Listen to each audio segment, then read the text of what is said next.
Hey guys, it's Jay. This week on the blog I want to talk about one of the things that we haven't really talked about in a few weeks, but it's still one of the questions I get asked the most often, which is just how much has what I eat changed since surgery and in the stages since surgery. And I think that the last few weeks is a great time frame to kind of put that into perspective, because I've gone away, 2 or 3 times in the last month and a half. It was my birthday. I had family home from away. My brother was in town. And we've had some stuff at our work, where we bring food in. All of these are situations that, heading into lap band surgery and making all of these changes, these are the situations I was worried about. When I'm on my own, when I'm at home, when I'm eating off of a meal plan, when I'm following the structure that I've kind of set up for myself since April, I know that I'm capable of making good, consistent, quality decisions in my food. But what happens when you change the game? What happens when you change it up? And I think the last few weeks have been a pretty good test to that. First off, I spent a weekend at a conference in Liscombe, down on the mainland. And that place is absolutely incredible. First off, here's a picture of what it looked like out of the back door of my cabin. I mean, the place was absolutely beautiful. But since surgery, this was really the first chance that I had to eat food that I wasn't preparing myself. I was pretty lucky. This turned out to be buffet style. Every meal I was able to make smart choices. I was able to stay on my plan completely and and keep the choices in line with everything that I did when I was at home. So when I went away, I knew that I'd be in a situation where people would be just comfortably enjoying a beer. And I knew that beer was something that I really have had to say goodbye to. You avoid carbonated beverages. So the same reason I avoid pop, I have to avoid normal beer, normal bottled or canned beer. Guinness is a little bit different. So I did some research, spoke to some people, and there's great debate about this in the band community and in the community of folks who've had the procedure. And it's whether or not you should drink non-carbonated beer as a replacement. And, I did, and I backed that decision up a couple of ways. First of all, I wanted to do it literally just to test it out. So much of what I do now is still trying to find out exactly what the reaction is and what the impact is. Secondly, beer is empty calories. Any liquor is an empty calorie. I shouldn't drink beer for the same reason I don't drink milkshakes or, liters of fruit juice every day. So much carb in you. You're putting so much just emptiness, right? It's all, every beer is a couple of hundred calories. So I found these cans of Guinness Draft. They're not carbonated. They have the widget in them like most Guinness products. They use a nitrogen to gas, and the widget kind of removes that as it's coming out. That's why you end up with that thick, creamy head on Guinness beer. I didn't really like Guinness beer before, but the Draft tastes enough like beer so that when we were sitting out on a deck, I could have one. Now, it's important that you still account for those calories. I had to build those calories into my plan for the day. So the really key thing when you're doing this is, if you are going to do something you shouldn't, right, or that you're advised against, it's just important that you're accountable for it still. You don't get to throw the entire system out the window just because you decide you're going to make a choice like that. So I knew that for one time that's something that I wanted to try, and I was able to successfully pull it off. I had to account for those calories over the remainder of the week, and that's not a small amount. And I was able to do that. I was able to still lose 4 pounds that week. I was able to still do everything else right on my program. So as long as you're keeping it in line, you can do okay. Definitely not something you want to do every week, though. In fact, what that taught me more than anything was that there is such a calorie grab by drinking beer that, hard liquor, if you're going to drink, is probably your best bet. I can have a glass of whiskey and water, and or scotch and water. Well, I mean, that is whiskey, but you know what I mean. I can basically have hard liquor and water as a drink. It's fine. It tastes good. I'm still being social. I'm still having a drink. I'm still enjoying a drink, and you can do all that for a fraction of the calories. So it's a lot easier to kind of plan into your day. And then after the trip to Liscombe, I had the chance to go to Dundee, the resort, a couple of weeks ago for the weekend with a bunch of colleagues from work. And what an incredible experience that was. That is the exact type of thing that I have been avoiding for years. In fact, that weekend, I've had that same opportunity in years past, and I've never actually taken it, never taken them up on it. It was great. You know, it was one of the first times that I have been like outwardly social, not my normal, you know, put on the face and go do it the way that I did for years, but where I was comfortably myself with people. You know, some people I've known for years, others I had just met, but I was really comfortable. And, you know, that night, sitting on a deck, you know, a barbecue, some drinks, some people that I didn't even know from, you know, who were staying in the next cabin. These are all situations that in the past would have made me so incredibly anxious and would have snapped me out of that moment, would have stopped me from enjoying that and having fun in that moment, because my mind would start doing that thing where you're worried about how everyone else is seeing you. And it never really mattered with me how many drinks, you know, I had or what the night was or anything like that. I always had that ability to be snapped back by that anxiety and that worry and that doubt and that negative talk. So, you know, it was just awesome. And I can't thank my friends enough. My friend Jen, God love her, you know, I've said no to her about so many opportunities in the last couple of years, but she never really stopped, and she knew that that's the sort of stuff that I'm, you know, that I do enjoy, and that the old me did enjoy, and that, you know, I hoped that I would get to enjoy again.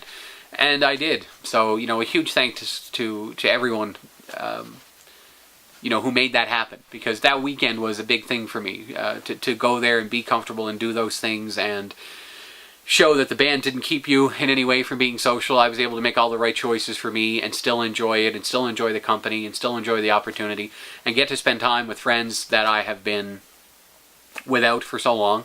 You know, that, you know, I work with incredible people, and I'm lucky enough to call them friends, and they've been incredibly supportive through this entire thing.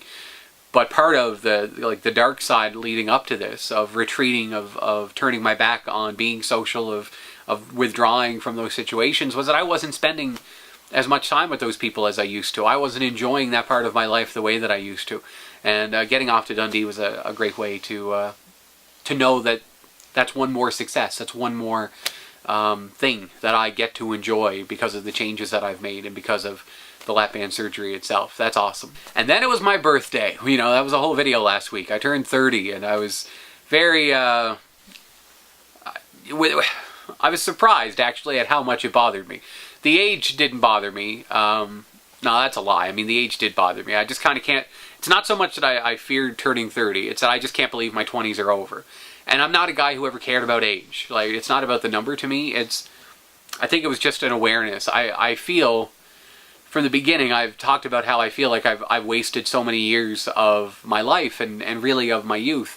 And to turn 30 means to close those 20s. And I think I realized with my birthday and the days leading up to it that not only did I squander that time and those opportunities and, you know, through those years, but those weren't just years like any other. Those were special years. You know, I feel like I wasted a part of my 20s by trying to be someone I'm not, by hiding who I actually was, by, you know, just not being honest with myself about my own situation and my own problems and tackling my weight. There's a lot of what ifs, and I don't ask that question a lot. I don't look back a lot, but I think that's, you know, maybe that's what birthdays are for. But any worry that I had about it was taken away by just an awesome weekend. My brother John and his girlfriend Danielle came down. John, of course, went to Mississauga. That's the last time I saw him. We went to Mississauga for the surgery. So I hadn't seen him since the first week of April. I saw him at Easter, actually. I hadn't seen him since then. So it was great to see him and spend some time with them, and got to do some active things with John. Like, we went out and we went walking together, which you know, I don't know if we've done that since either of us got a license. You know, we were going to go play around the golf, but we stayed at the driving range because it was so foggy that Saturday morning. No, that Friday morning. On my actual birthday back on last Friday. So, you know, it was just really great to have them here. But at the same time, a visit from John meant one thing. And that was, you know, marked by food. Every other time he's come down, living out of town, it's a chance for him to have some of the things that remind him of home. That was a chance for us to hit up a pizza joint. Well, actually, Scotty's burnt that night, so I guess that wouldn't have happened. But, you know, we always got a Ponzo. We always hit the main event. We always did all these things breakfast at a fast food joint. There were so many things that we did that were tied to food, but it was a chance for me to show them some of the stuff that I've been working on. I cooked a lot, and it put me in control. They were able to eat portions that fit what they're doing of tasty food, but at the same time, it wasn't like I was off in the corner eating.